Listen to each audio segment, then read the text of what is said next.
오늘의 주요 뉴스입니다. 영국 연구진이 역대 가장 큰 규모의 인간 유전자 정보를 전 세계에 공개했습니다.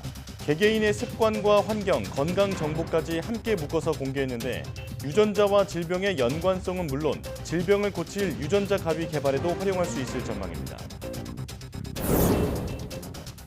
국내 연구진이 녹는 바늘인 마이크로 니들 방식으로 두피 속에 고르게 약물을 넣어 치료할 수 있는 새로운 원형 탈모 치료제를 개발했습니다. 각각의 침은 촛불 모양을 본떠 만들어 더 많은 양의 약물을 깊게 넣을 수 있었는데 쥐 실험에서 고르게 털이 많이 자란 것을 확인했습니다. 심각한 저출산 여파로 내년 초등학교 입학생이 사상 처음으로 40만 명 밑으로 내려갈 전망입니다. 심각한 저출산으로 전국 초등학교 입학생 수는 20년째 꾸준히 줄어들고 있는데 이에 대한 정부 대처는 미흡하다는 지적입니다. 필요에 따라 손쉽게 여닫을 수 있는 고속도로 중앙분리대 자동 개폐 시스템이 도입됐습니다. 환자 이송이나 차량 우회 등 도로에서 발생한 위급 상황에서 신속한 대처가 가능한데 비싼 설치비가 한계점으로 남아 있습니다. 지난 2일 강진이 발생한 필리핀 남부 민다나오 섬에서 규모 6.8의 지진이 발생했습니다. 이번 지진에 따른 쓰나미 위험은 없지만 규모 7.6의 강진 이후 여진이 계속 이어지고 있습니다.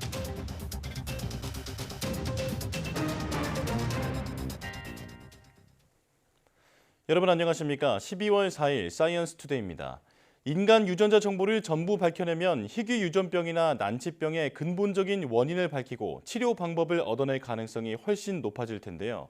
영국 연구진이 역대 가장 큰 규모의 인간 유전자 정보를 공개했는데 질병 연구에 보물 창고가 열렸다는 평가가 나옵니다. 최소라 기자입니다.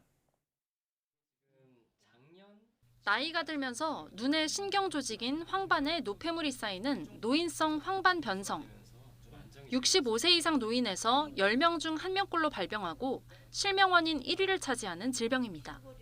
이전까진 이렇다 할 치료법이 없었지만 2017년 유전자 가위로 황반 변성의 원인 유전자를 편집해 병을 치료하는 방법이 개발됐습니다. 유전자 가위가 공략한 건 배지 FA 유전자. 사람 개개인이 32억 개씩 가지고 있는 유전자 염기 순서, 그러니까 게놈 정보를 해석해 찾아낸 질병 원인 유전자입니다. 사람별로 이제 DNA 시퀀스를 분석해 보면 이제 아주 유용한 정보가 많이 나와요. 그러면 새로운 또 질병과 관련성도 밝혀지고 그러면 유전자 가위로 그걸 연구할 수도 있고 치료할 수도 있고. 영국 바이오뱅크가 그동안 수집한 영국인 50만 명분의 게놈 정보를 전 세계에 공개했습니다. 게놈 정보와 개개인의 습관과 환경, 건강 정보까지 묶어 공개했는데 게놈 각각의 역할을 밝혀낼 힌트까지 풀린 겁니다. 여러 명의 게놈을 대조해 개개인의 유전적 차이 하나하나가 어떤 질병으로 이어지는지 볼 수 있고 질병을 고칠 유전자 가위를 개발할 수도 있습니다. 그야말로 역대 최대 규모의 고급 바이오 정보가 세상에 나온 겁니다. Then it becomes an absolute treasure trove for researchers around the world. So these data will absolutely accelerate those types of treatments where you're actually trying to change the genetic underlying cause of the disease. 이번에 공개된 게놈 정보에는 동양인과 흑인의 게놈 정보 10,000분도 포함되어 있습니다. 한편 한국 고유 게놈 정보를 구축하기 위해 정부는 내년부터 9천억 원을 들여 국민 100만 명의 게놈 정보와 건강 환경 정보를 수집하는 국가 통합 바이오 빅데이터 구축 사업을 추진합니다. YTN 사이언스 최소라입니다. 동전 크기 정도로 머리카락이 갑자기 빠지는 원형 탈모는 대부분 스테로이드 주사를 맞으면 치유되지만 주사를 놓는 간격이나 깊이가 의사에 따라 달라 치료 효과가 일정하지 않았습니다. 그런데 국내 연구진이 녹는 바늘인 마이크로니들 방식으로 두피 속에 고르게 직접 약물을 넣을 수 있는 새로운 원형 탈모 치료제를 개발했습니다. 양회영 기자가 취재했습니다. 500원짜리 동전 정도의 크기로 머리카락이 갑자기 빠지는 원형 탈모. 스트레스가 주요 원인으로 꼽히는데 자연적으로 치유되기도 하지만 재발되는 경우도 많아 치료가 어려운 편입니다. 증상이 심하면 주사제 형태로 치료가 진행되는데 문제는 환자의 원형 탈모 부위에 적절한 깊이와 간격으로 약을 주입하는 게 의사에 따라 달라진다는 점입니다. 500원 정도 동전 크기 같으면 적어도 4번, 5번 정도를 주사를 해야 되니까 그게 좀 통증이 있죠. 그 외에 그게 다발성 있는 경우는 좀 더 많은 범위를 많은 곳을 주사를 해야 되니까 환자들 좀 힘들어합니다. 그런데 국내 연구진이 주사가 아닌 녹는 바늘인 마이크로 니들 형태로 치료액을 두피 깊은 곳까지 전달할 수 있는 원형 탈모 치료제를 개발했습니다. 핵심은 마이크로 니들을 고체 상태로 적정한 깊이의 두피에 찔러 넣는 것. 자체 개발한 장치로 도장을 찍듯이 마이크로 니들만 피부 안에 넣어주고 빠지는 방식입니다. 이때 마이크로 니들의 모양 또한 연구진의 핵심 기술입니다. 화장품에 주로 쓰이는 기존 원뿔 모양과 달리 촛불 모양을 본떠 만들었는데 더 많은 양의 약물을 깊게 넣을 수 있는 특징을 가졌습니다. 동전 크기의 판의 마이크로 니들은 61개로 2mg의 약물을 한 번에 넣을 수 있습니다. 연구진이 스트레스를 줘 원형 탈모를 유발한 쥐로 실험해본 결과 같은 약물을 크림으로 바르거나 주사로 맞을 때보다 마이크로 니들을 이용했을 때 더 고르게 털이 많이 자란 것을 확인했습니다. 그렇기 때문에 캔들릿처럼 생겼을 경우에는 좀 더 깊은 곳에 많은 양을 전달할 수 있고 이런 것들이 이번 탈모 치료, 모낭세포처럼 깊숙한 곳을 조금 더 목표로 할 때에는 더 적합한 기술이다라고 말씀드릴 수 있습니다. 연구진은 이번에 개발한 기술을 원형 탈모 이외에 남성형 탈모는 물론 아토피나 건선 등 다양한 피부 질환 치료에 적용할 계획이라고 밝혔습니다. YTN 사이언스 양우영입니다. 이른 나이에 치매를 겪는 환자가 늘고 있습니다. 상대적으로 진행도 빠른 이른바 젊은 치매를 두고 전문가들은 조기 진단이 중요하다고 조언합니다. 조용성 기자입니다. 소통 전문가로 알려진 스타 강사 김창옥 씨가 알츠하이머 의심 증상을 겪고 있다고 고백해 화제가 됐습니다. 이제 50살인 김 씨는 숫자를 잊어버리거나 사람 얼굴을 잘 기억하지 못한다고 털어놓기도 했습니다. 뭔가 숫자를 기억하라고 하면 뭐 엄청 스트레스를 받아 하는 거예요, 머리가. 그러다가 이제 집 번호 같은 걸 잃어버리는 거예요. 전화번호도 잃어버리고 집이 몇 호인지 잃어버리고. 60대 중반인 미국의 영화배우 브루스 윌리스는 지난해 은퇴를 선언했습니다. 실어증을 겪으면서 더는 연기를 할 수 없다는 게 이유였는데 전두측 두엽 치매 판정을 받았습니다. 이처럼 65세 미만이 겪는 초록이 치매, 이른바 젊은 치매 환자는 전체 치매 환자의 10% 수준입니다. 지난 2009년 2만 명에 미치지 않았지만 해마다 15% 정도 증가하면서 10년 만에 4배가 됐습니다.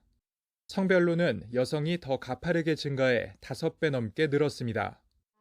초록이 치매는 노인성 치매보다 진행이 빨라 몇 년 사이 가족을 알아보지 못할 정도로 인지 기능이 떨어지는 것으로 알려졌습니다. 하지만 젊다는 이유로 초기에 알아채지 못하는 경우가 많습니다. 특히 이제 초록이 치매 같은 경우는 이게 이제 특히 일하시는 연령대에 많이 생기기 때문에 그런 것들이 이제 직장 동료나 가족 이런 분들이 이제 피드백을 받게 되면은 빨리 병원에 가시는 것이 좋습니다. 기억력을 관장하는 대뇌, 뇌신경세포가 손상되면서 나타나는 치매는 정확한 발병 원인이 드러나지 않았습니다. 전문가들은 약물 치료로 증상을 완화할 수 있다며 뇌에 악영향을 주는 음주와 흡연 습관을 피하라고 조언합니다. YTN 조용성입니다. 독일 남부 지역 폭설로 현지 시간 1일 오후부터 폐쇄됐던 뮌헨 국제공항이 3일 오전 운영을 부분 재개했으나 전체 항공편 중 약 3분의 2는 취소가 예고돼 불편이 계속될 전망입니다. 뮌헨 공항에서 귀국하려던 한국인 수십 명도 사흘째 발이 묶였습니다.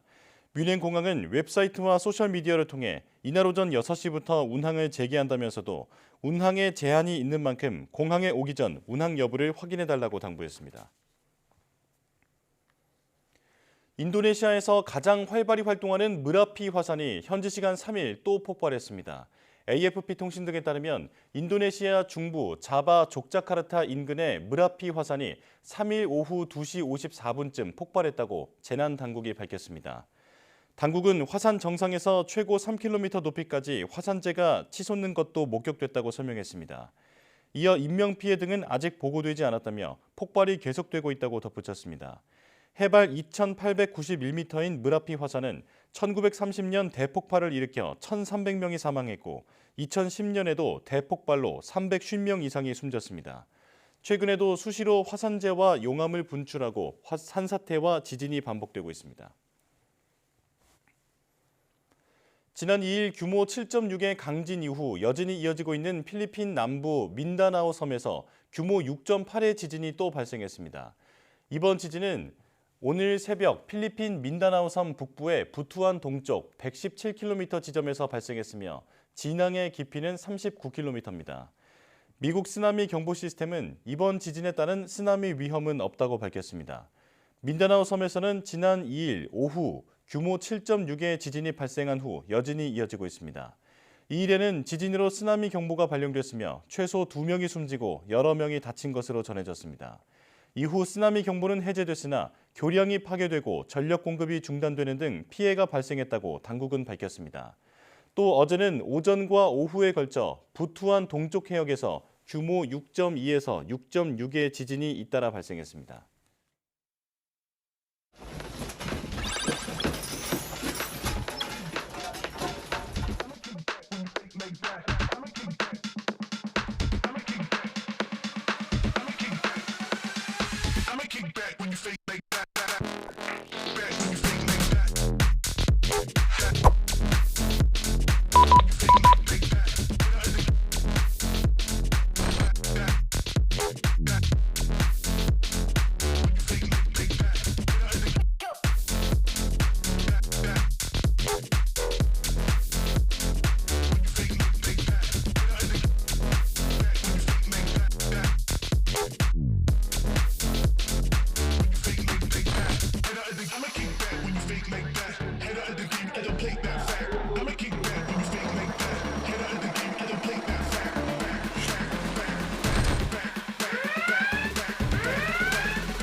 이달부터 초등학교 취약 통지서 발송과 예비 소집이 시작되는데요.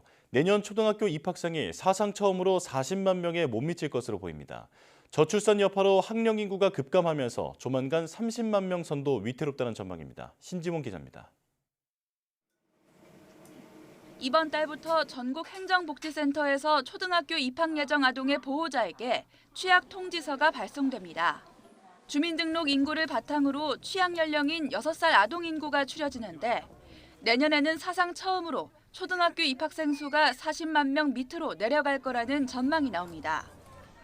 올해 초등학교 1학년인 2016년생이 40만 6천 명 수준인데 2017년 출생아는 35만 7천여 명으로 40만 명이 채 안 되기 때문입니다. 여기에 2027학년도 초등학교 입학 예정인 2020년생은 30만 명에도 못 미치는 현실입니다. 심각한 저출산 여파로 전국 초등학교 입학생 수는 20년째 꾸준히 감소해왔습니다. 지난 2005년에는 62만 4천여 명에 달했지만 2010년 47만 6천 명으로 5년 만에 20% 이상 급감했고 올해는 40만 명을 겨우 넘겼습니다. 불과 3년 뒤 초등학교 입학생 수가 30만 명에도 못 미칠 거란 분석이 나오는데 정부 대처는 미흡하다는 지적도 나옵니다. 앞서 이주호 교육부 장관이 저출산과 같은 사회 난제 해결을 위한 담당국을 신설하겠다는 뜻을 밝힌 것과 달리 최근 조직 개편안에서는 1년짜리 임시조직에 관련 업무를 맡긴 겁니다. 지방의 인구 감소 지역에서는 굉장히 교육 기반 인프라가 무너질 수 있기 때문에 거기 있는 친구들이 교육에서 소외받지 않는 것, 그리고 또 단순히 지원만 지원하는 게 아니라 교수법이라든지 교육 시스템을 다시 바꿀 필요가 있어요. 교육부는 예비 소집 결과와 취약 대상 아동의 소재를 확인한 뒤 내년 2월 말쯤 관련 현황을 발표할 예정입니다. YTN 신지원입니다. 미국 오픈 AI사가 챗 GPT를 내놓은 지 1년이 됐습니다. 챗 GPT는 전 세계인의 일상은 물론 모든 산업 분야에 영향을 미치고 있는데요. 교육계도 지각 변동을 겪고 있습니다. 보도에 최영주 기자입니다. 미국 켄터키주의 한 초등학교. 챗GPT가 쓴 극본으로 아이들이 연극을 합니다. AI가 바꿀 세상을 간접적으로 체험해보는 겁니다. I've only seen imagery AI, but like when I saw that it can write almost a full entire, basically a whole paragraph or a story. 덴마크에서도 챗GPT는 이미 학교 속으로 파고들었습니다. 기본 검색뿐만 아니라 다양한 아이디어 발굴에도 적극 활용합니다. And whether or not you like this and whether or not you think it's problematic, you have to realize that it is here. 교육 현장의 혁신 기술을 적극 채택하는 스웨덴 대학에서도 챗GPT가 화두입니다. 유서 깊은 스웨덴의 한 대학에서는 논쟁 끝에 교수가 허용한 선에서 적극 활용하기로 했습니다. So we didn't want a ban.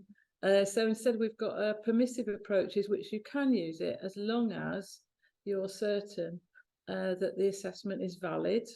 지난해 챗GPT의 등장 이후 미국과 유럽의 대학들이 앞다퉈 규제에 나섰지만 이제는 거스를 수 없는 흐름이라는 분위기입니다. 그러나 AI를 활용한 표절이나 부정행위를 막기 위한 기준이나 대책은 딱히 없어 논란은 여전합니다.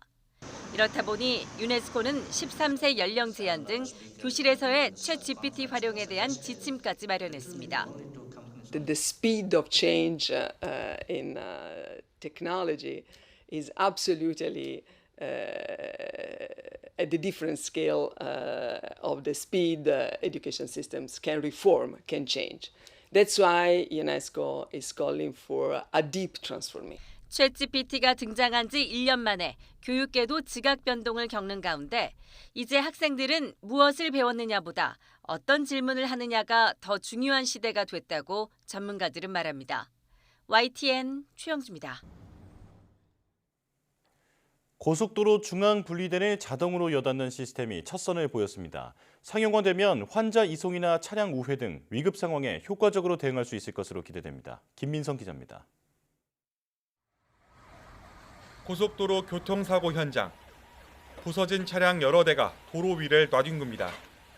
그 뒤로 이어진 끝모를 정체 행렬 속 차들은 옴짝달싹할 수 없게 됩니다. 안전 때문에 만든 중앙분리대가 긴급 상황에선 외려 이렇게 도로를 틀어막고 사고 처리를 지연시키는 걸림돌이 되는 셈입니다. 이런 불편을 해소하기 위한 중앙분리대 자동 개폐 시스템이 도입됐습니다. 고속도로 가운데를 빠르게 여닫을 수 있어서 환자 이송이나 정체 해소에 걸리는 시간을 단축할 수 있습니다. 수동으로 할 때는 30분 이상 걸려서 골든타임을 놓칠 수가 있습니다.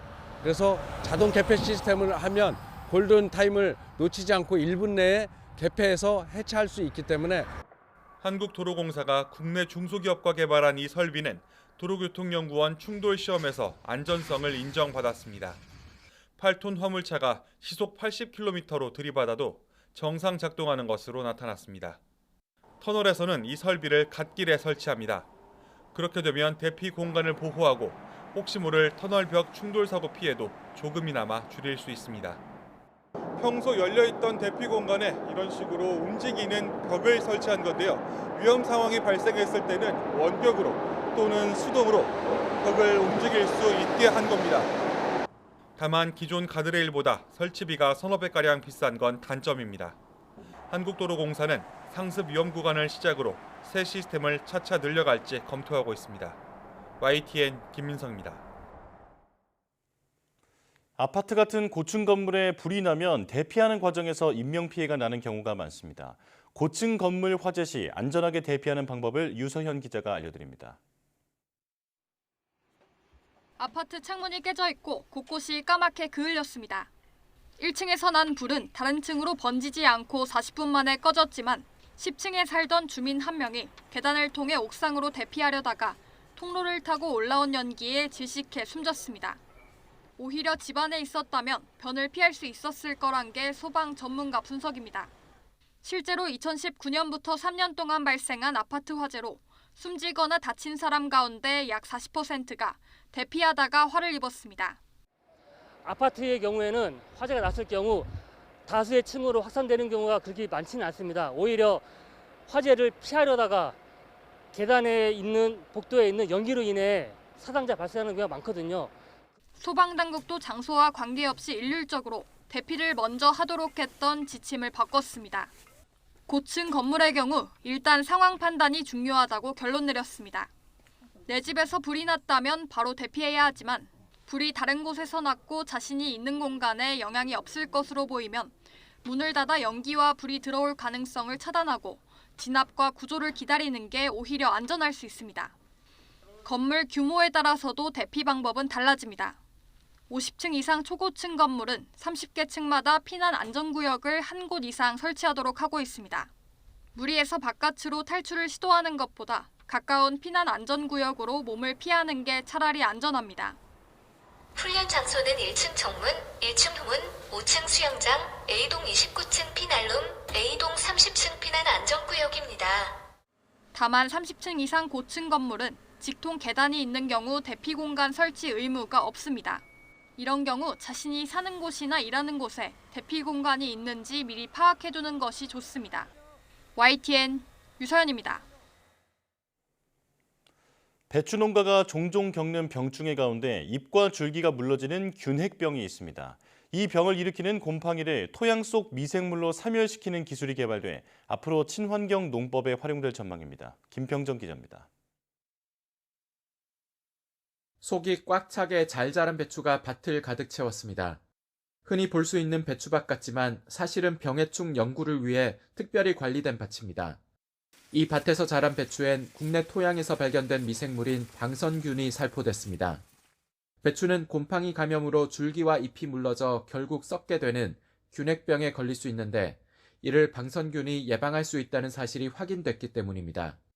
방선균만 단독 살포했을 때는 농약의 80% 안팎 수준, 방선균과 농약을 3대 1로 섞어 사용했을 때는 농약과 거의 비슷한 방제 효과를 보였습니다. 따라서 균핵병을 막는 데 방선균을 활용하면 농약 사용량을 기존보다 75%가량 줄일 수 있습니다. 배추뿐만 아니라 상추 등 다른 채소에 대해서도 역시 저농약 친환경 재배가 가능할 것으로 보입니다. 인체에 무해하기 때문에 주로 삼겹살이나 고기를 싸먹는 싸움채소 같은 상추나 청경채 등에도 이 균핵병을 예방하는 방선균을 사용할 수 있습니다.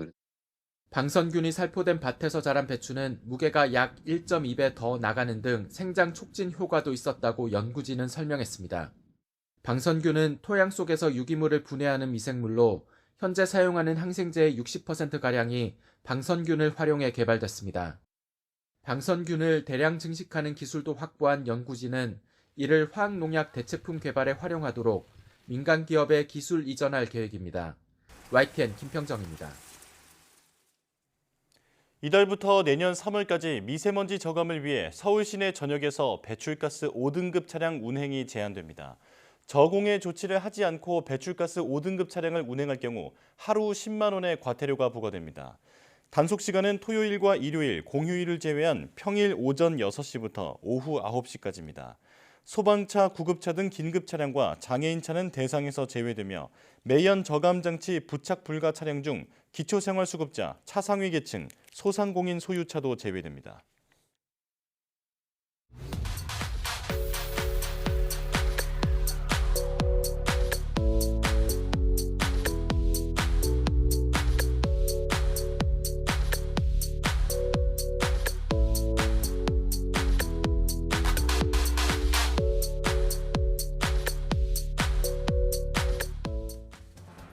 삶의 질을 떨어뜨리는 대표적인 질병 당뇨병.